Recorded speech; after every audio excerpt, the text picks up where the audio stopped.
കൃഷ്ണകുമാറിനുണ്ട്. ഇതാണ് പാലക്കാട് അപ്ഡേറ്റ്. ചേലക്കരയിൽ 2 റൗണ്ടുകൾ കഴിഞ്ഞപ്പോൾ 3781 വോട്ടുകളുടെ ലീഡ് പ്രദീപിനുമുണ്ട്. അതാണ് ചിത്രം. ചേലക്കരയിൽ വരവൂർ ദേശമംഗലം പഞ്ചായത്തുകൾ പൂർണ്ണമായും കൗണ്ട് ചെയ്യപ്പെട്ട് കഴിഞ്ഞിരിക്കുന്നു. അതിന്റെ ഫലമാണ് വരുന്നത്. രണ്ടും പൂർണ്ണമായും ഇടതുപക്ഷ ശക്തി കേന്ദ്രമാണ്. ഇനി വരാനിരിക്കുന്ന 2 പഞ്ചായത്തും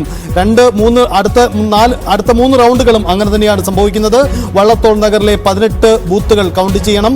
ഒപ്പം പാഞ്ഞാൾ പഞ്ചായത്തിലും കൗണ്ടിംഗ് ഉണ്ട്. 19 ബൂത്തുകളുണ്ട്. ഈ 2 പഞ്ചായത്തുകൾ പൂർണ്ണമായും ഇടതുപക്ഷത്തിന്റെ ശക്തി മേഖലകളാണ്. അതുകൊണ്ട് ഈ 2 ഇടങ്ങളിലും ഇനി വരാൻ ചേലക്കര നിർണായകമാണ്. ചേലക്കര പഞ്ചായത്ത് വലിയ പഞ്ചായത്തുമാണ്. അത് മാത്രമല്ല അവിടെ UDF പ്രതികൂല കാലാവസ്ഥയിൽ പോലും അവിടെ UDF ലീഡ് കിട്ടുന്നതാണ്. അതാണ് രമ്യ ഹരിദാസിന്റെ പ്രതീക്ഷയും. അപ്പോൾ ഈ ലീഡ് മതിയോ പ്രദീപിനെ എന്നുള്ളതാണ് അല്ലേ? അതെ, അത് വളരെ പ്രധാനപ്പെട്ടതാണ്. എന്തായാലും നമ്മൾ പാലക്കാടിന്റെ രാഷ്ട്രീയം പറയുന്നത് പോലെ ചേലക്കരയും ഇടയ്ക്കൊളിപ്പിച്ചിരിക്കുന്ന ഒരു സസ്പെൻസ് ഉണ്ട്.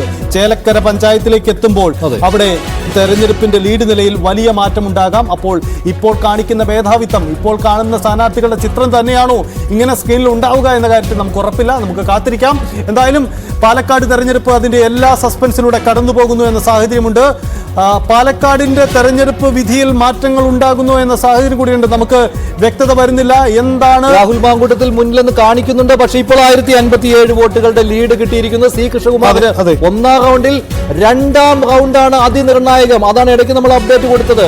ഇടയ്ക്ക് ചില ബൂത്തുകളുടെ വിവരങ്ങൾ കിട്ടുമ്പോൾ അവിടെ രാഹുൽ മാങ്കൂട്ടത്തിൽ ലീഡ് എടുക്കുന്നുണ്ടായിരുന്നു. രാഹുൽ ലീഡ് പിടിച്ചു. 228 അല്ലേ? അതെ, രാഹുൽ 708 വോട്ടുകൾ 708 വോട്ടുകളുടെ ലീഡ്. 3ാം റൗണ്ടാണ് കിട്ടുന്നു. UDF 5518 വോട്ടുകൾ സമാഹരിക്കുന്നു. BJP 3812, ഇടതു മുന്നണി 2617, ലീഡ് 708 ആയി. അതായത് 2ാം റൗണ്ട് കഴിഞ്ഞു. അതെ, 2ാം റൗണ്ട് പൂർത്തിയായപ്പോൾ അവിടെ UDF ലീഡ് ചെയ്യുന്നു എന്നാണ് തെരഞ്ഞെടുപ്പ് ചിത്രം. അതല്ല സംഭവിച്ചിരുന്നത് കഴിഞ്ഞ തവണകളിൽ. ഇത്തവണ ചിത്രം മാറുന്നു. അവിടെ UDF അവിടെ സ്വാധീനമുണ്ടാക്കാൻ കഴിയുന്നു. UDF പ്രതീക്ഷകൾക്ക് അവരുടെ പ്രതീക്ഷകൾ ശരിവെക്കുന്ന തരത്തിലേക്കുള്ള ഒരു പ്രകടനമായത് മാറുന്നു എന്ന സൂചനകൾ വരുന്നു. പാലക്കാടിന്റെ 2ാം റൗണ്ട് പൂർത്തിയാവുമ്പോൾ അവിടെ 3ാം റൗണ്ടിലെ മാത്രം കണക്കാണ്. 3ാം റൗണ്ടിൽ UDF 5517, BJP 3812, LDF 2617. അങ്ങനെ വരുമ്പോൾ UDF 708 വോട്ടിന് ലീഡ് ചെയ്യുന്നത്. ഇതല്ലേ കണക്ക്? അതെ അതെ അതെ, UDF ലീഡ് 708 വോട്ടുകൾക്കാണ് അവിടെ ലീഡ് ചെയ്യുന്നത്. പാലക്കാട്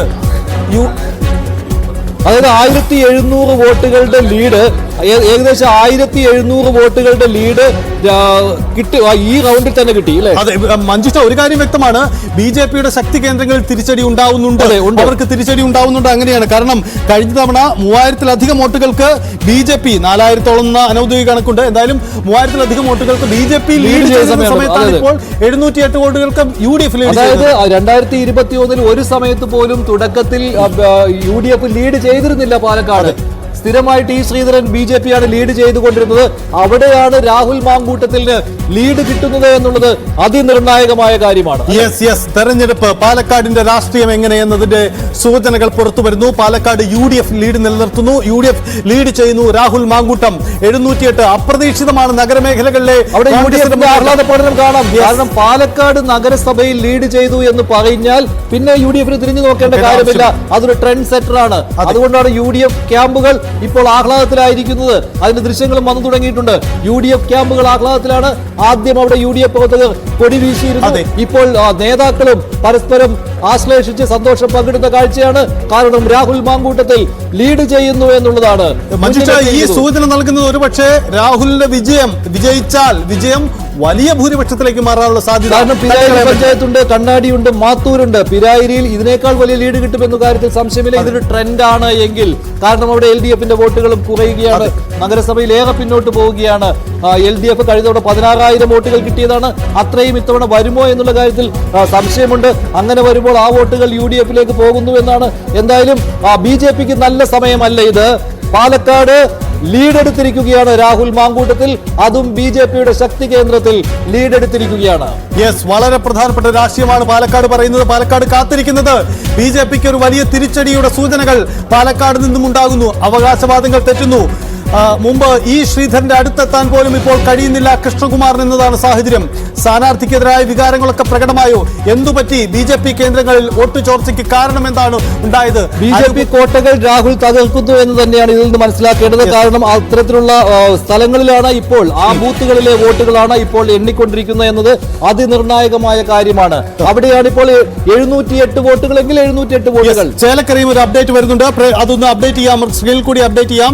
ചേലക്കരയിൽ 4315 വോട്ടുകൾക്ക് ഇടതുമുന്നണി മുന്നിലെത്തുന്നു, ലീഡ് നില ഉയർത്തുന്നു എന്ന അപ്ഡേറ്റ് കൂടി വരുന്നുണ്ട്.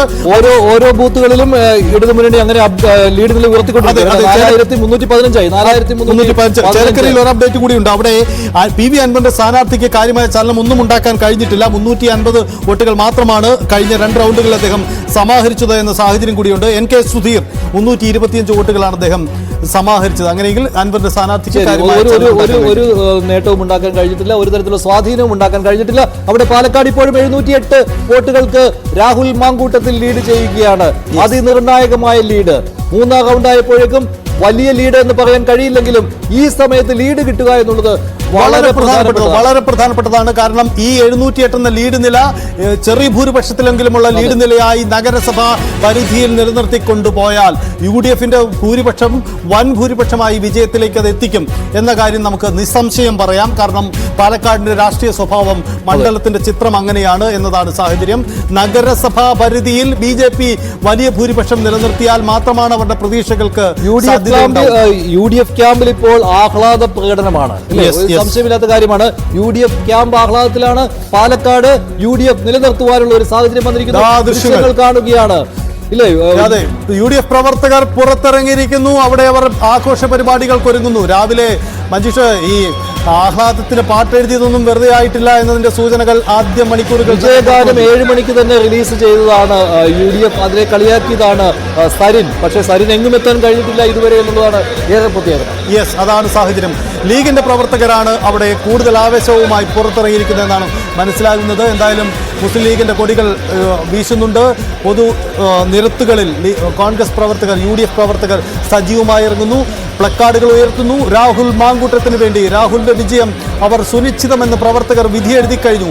അതാണ് അവരുടെ ആ ആഹ്ലാദങ്ങൾക്ക് കാരണം പാലക്കാടിന്റെ നഗരസഭ മേഖലകളിൽ BJPക്ക് കനത്ത തിരിച്ചടി ഉണ്ടായി.